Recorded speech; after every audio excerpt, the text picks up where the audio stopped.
لیکن زبان سے جب آپ تسبیح کرتے رہیے گا تو اگر آپ کے سامنے سے اگر کوئی بات بھی ہو گئی، آپ نے کچھ نیا دیکھ بھی لیا، تو جو آپ دل اور زبان سے جو تسبیح کر رہی تھی، تو جب آپ دنیا میں کھو گئی پھر آپ کی زبان ہل رہی ہے تو آپ کو یاد آ جائے گا ارے میں تو اللہ کی تسبیح کر رہی تھی، پھر دوبارہ سے آپ تسبیح کرنا شروع کر دیں گی۔ تو زبان سے کرنے کی بہت اہمیت ہے، اور خاص طور پر وہ دعائیں جو نبی صلی اللہ علیہ وسلم نے پڑھی اور ہمیں سکھائی۔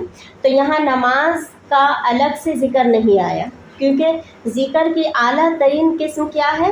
نماز، پھر قرآن، پھر تسبیحات، پھر استغفار، اور پھر باقی سب چیزیں اس میں آتی ہے۔ یعنی ہم کچھ بھی کر رہے ہوں ہمارا دل اللہ سے جڑا رہے، چاہے وہ گھر میں ہو، ہم آفس میں ہو، بازار میں ہو، ہر وقت اللہ سے جڑے رہیں۔ اب مثال کے طور پر کبھی آپ نے کسی انسان کو یاد کرتی ہیں تو کیا اس کا نام لے لے کر یاد کرتی ہیں؟ ضروری تو نہیں ہے کہ اس کا نام لے لے کر ذکر کریں، یعنی جہاں بول کر ذکر کرنے کی بہت فضیلت ہے وہاں دل سے بھی یاد کرنے کی بہت فضیلت ہے۔ تو ہم میں سے ہر ایک اپنے دل کا جائزہ لے کہ کیا واقعی اللہ کی یاد وہاں ہے، کیونکہ وہ ہوگی تو سارے کام درست ہوں گے۔ کیونکہ ہمارے یہاں یہ نہیں کہا گیا کہ کسی بھی اوقات میں، کچھ لوگ جو ہے ٹائم فکس کر لیتے ہیں تسبیح کا، اس میں بیٹھ کر اللہ کا ذکر کرتے ہیں کہ اتنے سے اتنے دیر تک ہم اللہ کا ذکر کریں گے، لیکن اللہ نے کیا کہا؟ وَالذَّاکِرِینَ اللَّهَ کَثِیرًا۔ تو کثیر کیسے ہو سکتا ہے؟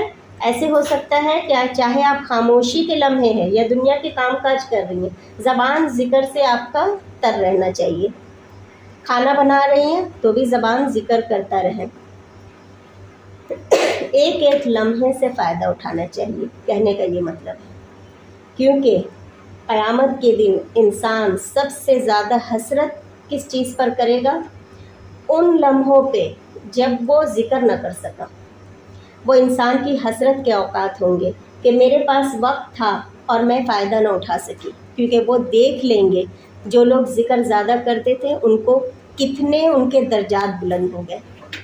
تو ذکر کرنے کی بہت فضیلت آتی ہے قرآن و حدیث میں۔